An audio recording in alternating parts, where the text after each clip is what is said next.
What up, my freaks? RuinouSinsight here with part 57 of my Total Warhammer 3 modded Belegar Ironhammer campaign. So as we saw last time, Thorgrim and Halkenhalf attacked Dev Gorge using their superior dwarven numbers to take the place and the capital of the Exiles of Khorne away from them. I do believe the faction is pretty much broken. We might see Skarbrand again one more time, but he will likely lose 2 to 3 territories over the next turn and then be completely destroyed within the next 2 or so. I also noticed that he's not at war with the followers of Nagash, which is surprising because usually A, they're at war, and B, the AI is generally fairly opportunistic, so it's surprising it hasn't tried to take a few free territories off the Exiles. Anyway, the important thing is that we are now ready to finally do the battle for the Axe of Dargo, which means, Angrund, you are about to fight. That said, we probably want to get you those 2 extra Giant Slayers, so to do so, we need to make this our territory, and to do that, we need Alaric Getgold to take out the Desolation of Drakenmore. Now, Alaric, you have Inquiring Mind. Great, let's get you... I guess Inspiring Presence, and then we'll go for whatever we need here. This is just a really temporary army, so it doesn't really matter what we do with it. Take the Desolation of Drakenmore. What do we have here? Bunch of garbage, and...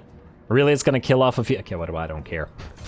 I don't care. I don't even care. It doesn't matter. We can get those guys back via global recruitment fairly easily, and I'd rather not waste the time. I'd really much rather fight the battle for the Axe of Dargo.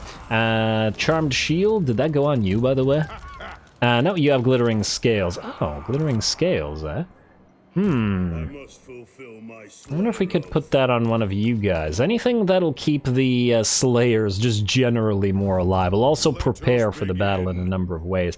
First of all, you are going to go into Masters of Steel and Stone for the recruitment cost reduction, as you'll be able to get some of those units back, and ooh, definitely get that gem mine up and running. Then, we'll take Jarthra Gunnison here, and we will transfer 2 Slayers back from Angrund in order to get 2 Giant Slayers, since we noticed last episode that we have the extra capacity. Granted, this is going to cost a fair bit of money, but, well, it's Angrund, and he's got to have them. So, like so, then like so, and there we go. 166 gold per turn for a Giant Slayer. Isn't that just lovely? And I think that's a fairly decent balance, other than the legendary Slayer unit, the Dragon Slayers, or the something Slayers that we're gonna get later. Not so sure about the artillery in this army. Might just go with no artillery whatsoever, but we'll see.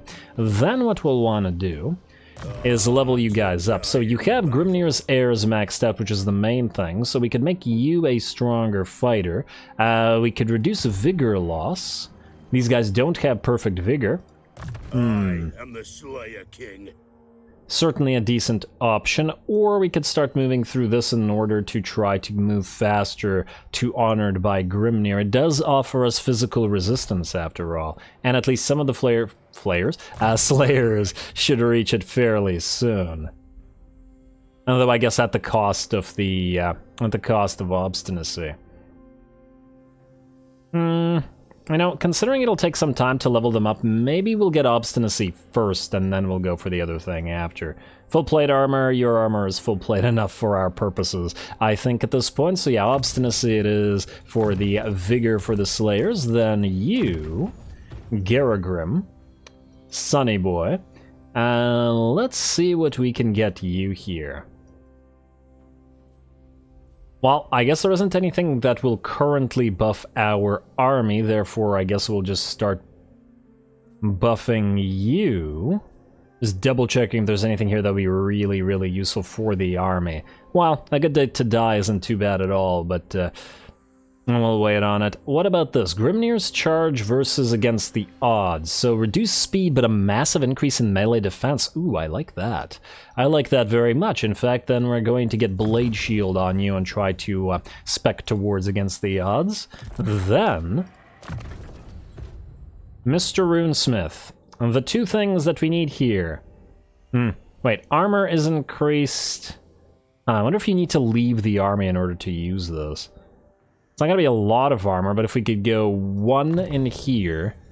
Well, that is 1. And then we'll go 2, 3.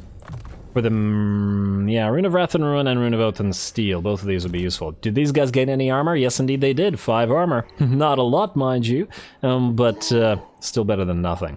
Alrighty, then. 2 more things. First, oh, your runes are bugged? They might be transferable, it's just, yeah, okay. Master Rune of Adamant. 1 is on Thorek. You could use the extra melee defense, I think. What about Garagrim? Is at 51. Yeah, I think we'll put the Master Rune of Adamant on you. Oh, there we go, that fixed the runes. Ooh, we also have to get you a hand weapon, at least for 1 battle. So let's do that.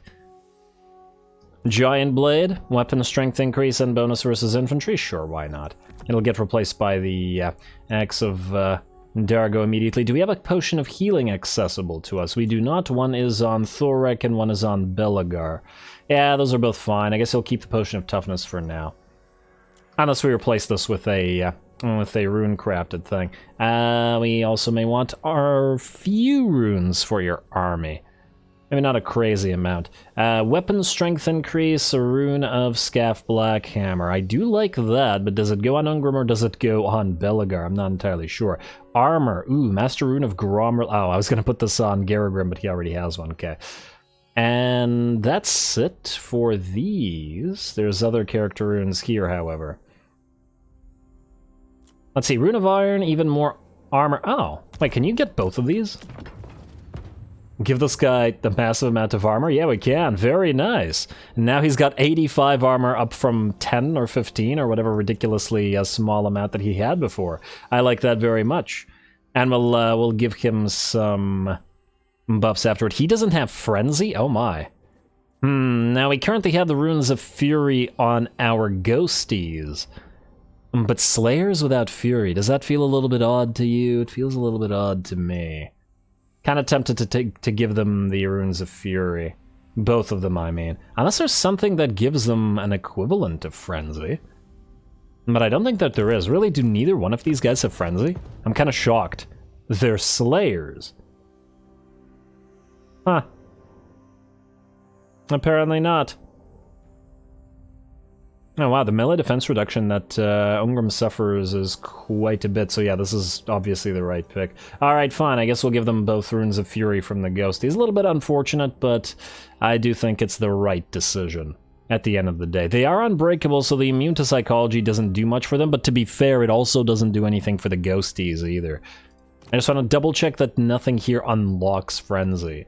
No, it doesn't look like it. Eh. It's just surprising as all. Alright, well, that's fine.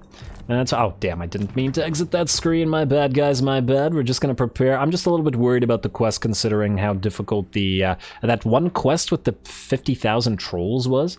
Where are we here? Your Rune of Fury 1. And then I guess we'll give you either more melee defense or physical resistance or something. What else could you use as a character rune? And I guess we could give you more armor. Rune of Luck isn't bad. A little bit more ward save on you. Why do we have... Oh, wait.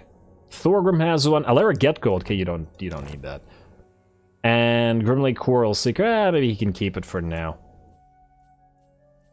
Alright, I think that's fine. I also don't want to spend too much time here. And now, Rune of Battle gives melee attack and bonus versus infantry. Yeah, we can take that.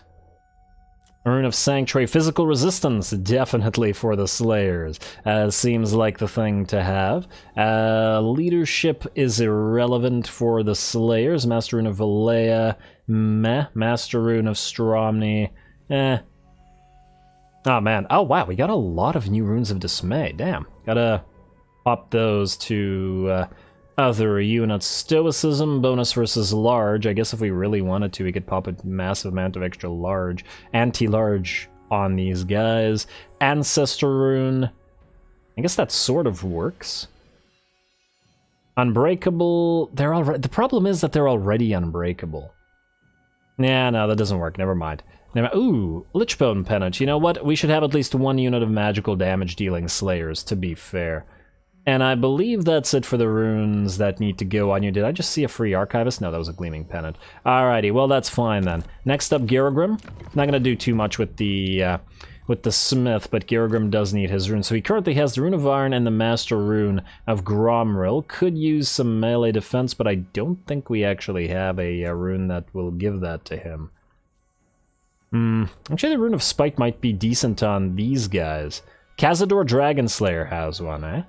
I'm almost tempted to give the Rune of Spite from take it from Cazador and give it instead to Ungrim, which would allow us to give the Rune of Luck. Yeah, okay, I think we'll do that. Give the Rune of Spite, Cazador, you lose that. Because after all, Ungrim is always going to be in melee, so I think it's a decent pickup for him. And then Rune of Luck just to make this guy just a little bit more tanky. He has a massive amount of physical resistance, but the other resistances ain't amazing. Next up, magic items. Well, what do we have for you, buddy? Well, there's a couple things. First of all, we do want to get a Gatekeeper's Helm. It doesn't necessarily need to be on you. We could put that on the Runesmith.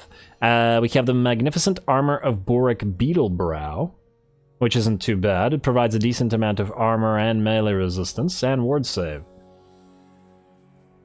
Yeah, alright. I just want to make this guy tankier. What about weapons? Oh, we could give him an Armor of Fortune instead.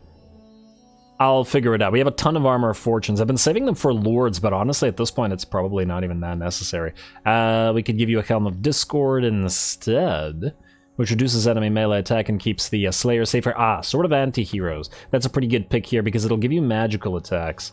Next up, I guess Dawnstone, which would give you 60% physical resist. Watch him just run into demons in this quest, I swear. And then lastly, Potion. I guess Potion of Strength. We don't have another Potion of Toughness, so when we get the Potion of Healing. But let's double check what we have in terms of our forge. Mostly I've been doing this between the episodes, so I'd like to briefly check some stuff here. Gatekeeper's Belt. Well, he's already unbreakable. I do like the 30% damage resistance. It does seem like it works well with these guys, but it only activates and hit points hit 25% HP. We could just get a couple of Iron Wardens tankards instead. Just give them permanent healing. We were going to do this anyway for most heroes and lords. Maybe now's the time. Ironbeard's Bracers gives them another 25% physical resist, but only when losing melee combat. Oh. Slayers? Do Slayers lose melee combat? They die, but do they actually lose melee combat? Not so sure. You know what, let's get a couple of Iron Wardens tankards. Screw it. These guys will probably need the heals, and then we'll obviously get the same tankards on the ghosts, because they can benefit a lot out of it, but it costs massive, absolutely massive amounts of Oath Gold. But I would like this army to be pretty powerful. Star Metal Plate is probably going to go into Belegar's army. Iron Warden's Shield buffs you personally. It's also not bad for you. Enabled if hit points less than 50%, eh? Nah, more physical resistance. Gatekeeper's Helm. Yes, this is what I wanted. Not specifically for you, but for the Runesmith to hold. Forge, please. Like so, and I think that's pretty much it. I guess we could give you a weapon if we really wanted to. There's a Dragon Slayer's Axe here. Ooh, the Chilling Aura as well. What does this do? Perfect Vigor. And Sundering Attacks. Well, I'm not so sure about the weapon as yet, and for now I think the Ogre Blade will serve, or the Sword of Anti-Heroes will serve. I do really like the magic. Anyway. I went to the wrong guy. You. You're gonna swap briefly to the potion, not potion of strength, I'm gonna swap out the potion of strength for the Iron Warden's tankard, and then you're gonna do the same thing, there we go. And I'm doing this now so that we don't have to deal with it as much later. Runesmith, we want you to get the Gatekeeper's Helm to buff everybody up nearby with that missile resist. And we could give you a Tormentor Sword. Yeah, maybe. Why not? Seems like a nice thing to have to buff everybody nearby. I don't know whether there's other buffs nearby, and I'm also not completely sure. Oh, Glittering Scales would work quite well in this army as well. But we need the Gatekeeper's Helm. I think it's fine. Oh, Brass Cleaver as well. Well, you know what? There's other considerations, but I don't feel like looking at them now, so instead we're going to jump into the battle, finally, after all that iteming. So, Axe of Dargo. I did not mean to click that, but sure. Alright, let's give this a read and then we'll fight. Oh, wow. I probably should have checked those before doing it, but whatever. In his last battle, a reverie came upon Angrund again. Whilst in the midst of slaying, he felt a discordant note amongst the otherwise perfect rhythm of battle. The guild's council suspect that in revealing its song to Angrund, his axe was attempting to make itself whole once more, a feat only possible in a high place closer to the ancestor gods, and against an adversary of great skill in battlecraft. Thus, the Slayer King must march upon a great ruinous host, hey, those are my favorite hosts, entrenched in the mountains beneath the dread banner of a mighty lord of chaos. As the throng travels north, the symphony rises to a crescendo and Angrund's axe pulses in his hands. Swell. Alrighty, teleport to the axe of Dargo. Let's see what we face. Are there reinforcements? It doesn't say, but I'm willing to bet that there are. We're gonna go for the magical damage on you guys, or maybe we give it to the Dragonback Slayers. There we go. So they'll be fire damaging and magical damaging. And then I guess we'll go bonus versus infantry on one of these guys because they're anti-large. Make them a little bit better at infantry killing. In fact, maybe in the center. And then I guess Rune of Sanctuary for one of you guys as well. Or wait.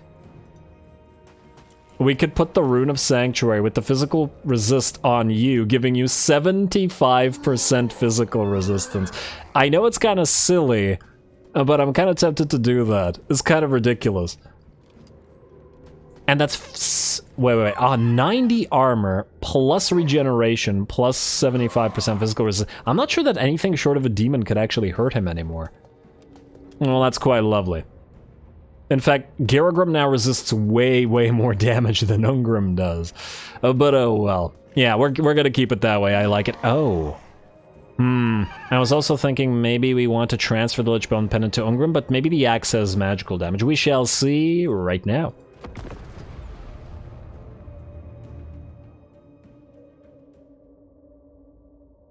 Angrund will meet the Chaos Scum in the high peaks of his mountain realm. This will be battle hard won, for the Northmen come as if sent by the Chaos Gods themselves to end the discordant song within the Axe of Dargo. A bitter fight then, and one the Slayer King must win.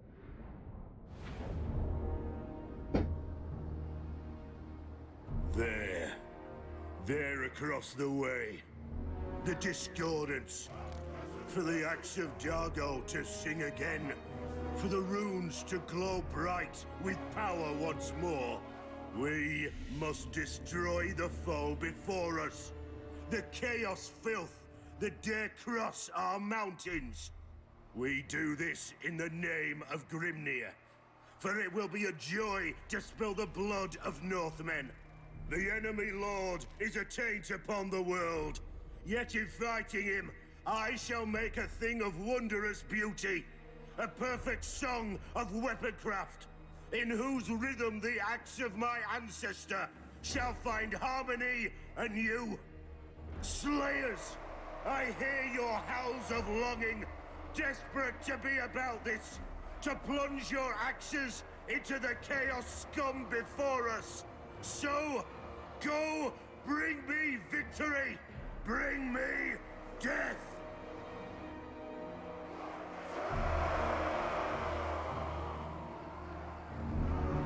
Alrighty, here we go. I think this should be a pretty darn fun battle. The enemy has a lot of Chaos Warriors with great weapons, all of them by the looks of it. So yeah, about 6 of those, as well as 6 units of Chaos Knights and an assortment of other types of units. Now, our Giant Slayers do have a lot of armor-piercing damage on them, 60 damage, and then they do have that bonus versus large, which will certainly help against the enemy Chaos Knights and stuff. Our regular Slayers, however, only do half as much armor-piercing damage as they do regular damage, so they're going to have a little bit more trouble against the heavily armored Chaos forces. Anyway, we're going to try to take up a nice position here, as there is an impassable object in terms of this little collapsed, I don't know what this is supposed to be, depot, or maybe just a piece of a wall from an underway, I don't know. Not super relevant. Anyway, we're going to use it as a wall and hold the line here while our artillery try to draw the enemy towards us. I'm just going to spread out our lines a little bit, keep the Giant Slayers up front so that they take the brunt of the enemy hits, and then we'll move the regular Slayers in afterwards to essentially help out. There we go, the artillery have begun to fire, and we're going to have the cannons and grudge throwers for now try to focus down the enemy Chaos Warriors, and then we'll deal with the knights after. I'm not entirely sure, but it might be better to just do as much damage to the infantry as possible, whereas the knights will have the anti-large bonus of all the slayers working against them. So, yeah. Obviously, we don't really care about the Marauder infantry, but certainly about the Chaos Warrior infantry, though their armor-piercing weapon strength will be relatively useless. Let's also take a look at Angrund, who's at 107 melee attack and 680 weapon strength. That's without buffs, mind you. And then Garagrim with his absolutely obnoxious 75% physical resist and 14% ward save on top of Unbreakable and Regeneration. I'm gonna be very curious to see if they can do any damage to him or bring him down at all. Gotta remember that none of these guys have magical damage, not even the Chaos Lords. So, yeah, good luck dealing with Garagrim. Anyway, here they come. We have a little bit of an arc of a deployment for our various type of Slayer units, just so that there's a little bit of room behind them and the regular Slayers. Here come the Chaos Knights, who wanted to charge in, but it looks like they stopped just short of doing so, allowing our Giant Slayers to move in instead. Alrighty, start bringing those horses down. Bonk, bonk away. Well, kind of hard to bonk the enemy, but at least get at the horse's legs there. And a few Giant Slayers go flying in as the enemy moves in from the sides as well, but not to worry, that's why we kept back a decent amount of our regular Slayers, which can then reinforce over here. It does look like the relative fragility of the Giant Slayers, however, is working against them, as the first of the units has already lost about half of its HP, which is a little bit dangerous. We're going to move our Runesmith in to try to counteract this by popping the rune both in steel and bumping the armor up on these Giant Slayers up to 55 and 64 melee defense. This is exactly why I want 2 runesmiths in this particular army, as the Slayers really do need all the bonus armor that they can get. Anyway, the enemy is being held back, and the Slayers are fighting in a massive line, bringing down units, maybe not slowly, but certainly surely. Alrighty, and the enemy has not managed to make a great use of its fast movers to get around us, so we are able to hold back basically the entire enemy army, and our artillery can continue to fire. I did keep a couple units of Slayers back, and with the idea that they might be needed in case chariots or whatever charges around us, but it looks like the enemy didn't even bother trying. Garagrim has taken a tiny bit of damage, but otherwise he'll probably heal up through that, and it looks like he's fine, and he did take a couple of charges from the enemy. Angrund is also fighting right in the middle of the fray here, and looking pretty good. I'm sure he'll be fine. With his own regeneration and all of his stats, I don't think that the enemy is going to be able to do too much to him, even if he's not as resistant to damage as Garagrim is.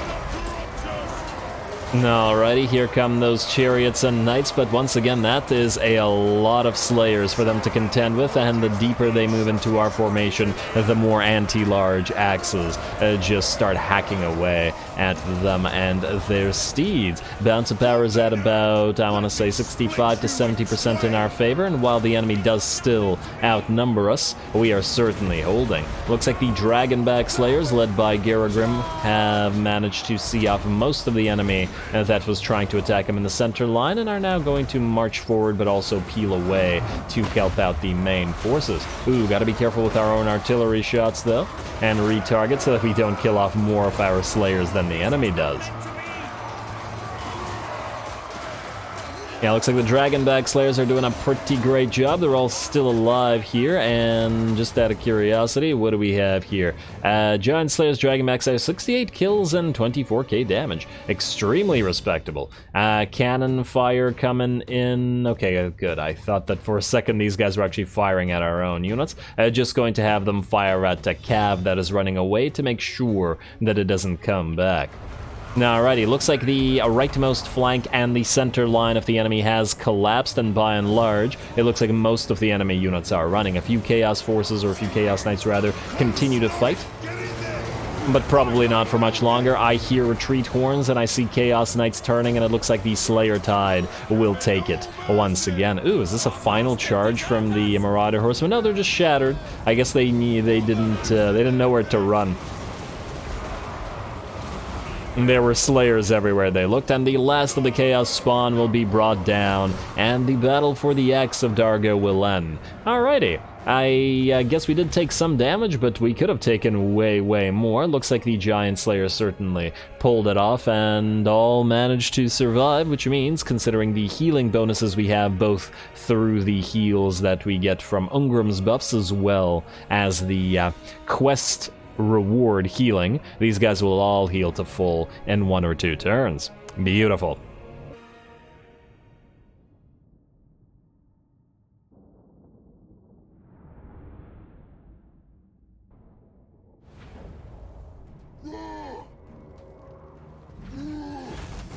Alrighty, there we go. I might have over-prepped for that, but it's better to over-prep for these battles than under-prep. I mean, we didn't take all that much in the way of damage, but 114, still more than 10% of our army, so even if it's only just. A great battle, though. I really, really enjoyed that one. Honestly, tactically, this army is probably one of the least interesting that we have or might have, but just from an entertainment perspective, I gotta love watching these things fight, or these things, the Slayers fight. Also, damn, 24k damage on the Dragonback Slayers, doing quite a bit more than most of them. Our Lord and Hero basically unkillable, although, wow, Ungrim, 30,000 damage. Huh, that's interesting. I wonder why he outdamages Garagrim so much. Perhaps he has a higher splash damage value? This is quite interesting. But Garagrim's unkillable, so yeah. Alright, well, either way, we're gonna execute and loot. For what else would we do? Got us. Oh, damn, I forgot to turn off the. Thing. And yes, we do get magical attacks from this. Perfection. And another upkeep reduction. Can't complain about that. There's the Axe of Dargo, and there's that casualty replenishment and public order buff that we've been wanting. Grand Throne Chamber out, please. Probably missed out on a student or an archivist there, but oh well. You can... Oh, wow, you can hit the Falls of Doom from here? Huh. Interesting. Oh, he regained his movement points. I was not expecting that. I didn't know that quest battles would regain your movement points. But I do like that. That certainly helps. Move to the Falls of Doom, please. I don't know whether there's an army nearby, but this looks auto-resolvable to me. Please don't hurt the Slayers too badly. We are healing quite nicely now, but... not too bad. And we will occupy the place. There we go. A sapper, and there's the student. Very, very nice. Ungrim was going to go here, and he's going to heal to basically full HP because of the casualty punishment buff. So, we need to take as much advantage of this buff as we possibly can, which means everybody else is also going to attack. Belegar will go for Great Hall of Greases. I know, it's annoying, because we wanted them to take care of Krakatown, but whatever. And oh, wow, okay, now this one will be worth a cinematic. I think we'll do this one next time around then. Huh. It'll kill the Akron Miners, but I doubt it'll kill the Akron Miners when we actually fight it.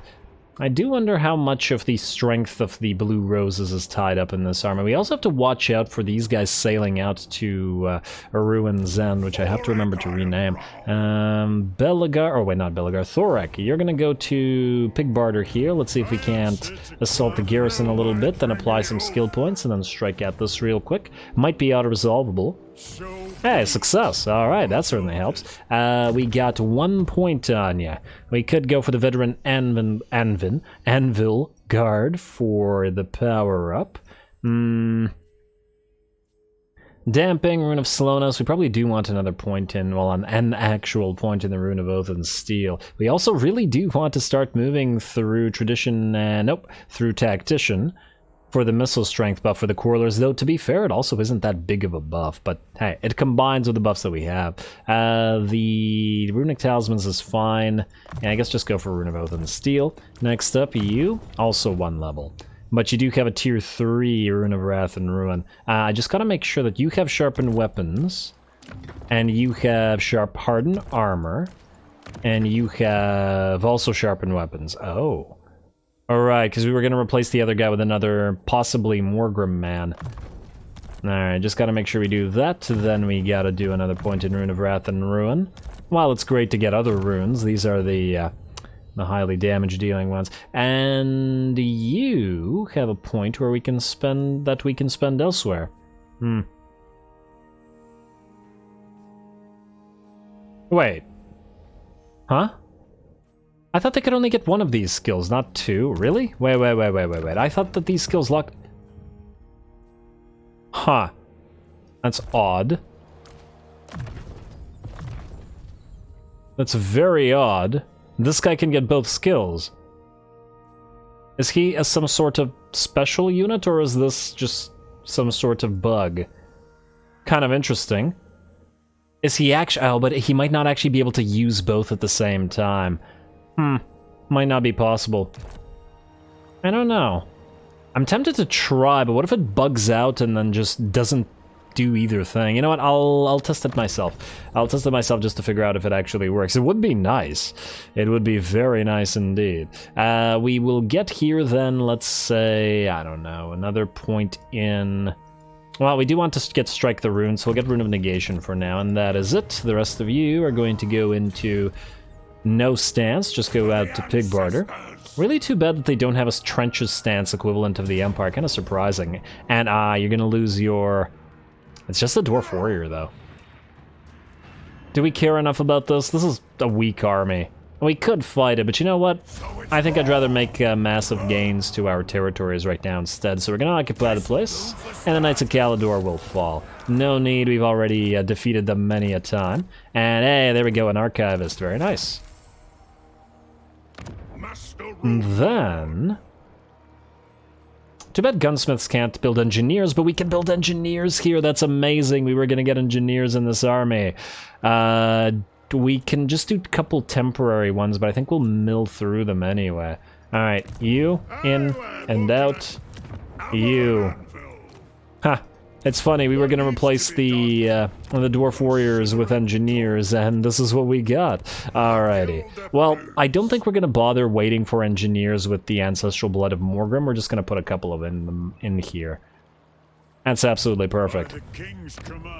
Happy about Pig Barter. Also, just out of curiosity, are we able to build the special? No, we're not. We are not. But anyway, that's nice. Then we've taken this. We've got you guys also to move. Well, you know what? We probably have quite a bit of a admin sort of to do. Well, semi-admin by virtue of just having to move everybody in to take territory, but I think we'll do that next time. So I'm going to call it here. Next time I'll quickly auto-resolve Ogrul Migdal and possibly Galbaraz, depending on how well it's defended. And more importantly, we'll fight a big battle with Belegar versus about 3 undead stacks as we retake the Hall of Greasus, and then we're probably going to march north to the Great Skull Lakes, which I believe is Clan Ferric, so we'll see if they can stand against Cazador's army there or not. Either way, the casualties probably won't matter as long as we can keep those units alive, so we definitely have to make use of that and have everybody who can fight, fight. So, stay tuned for said fights next time. Don't forget to leave a like and comment. All glory to the algorithm,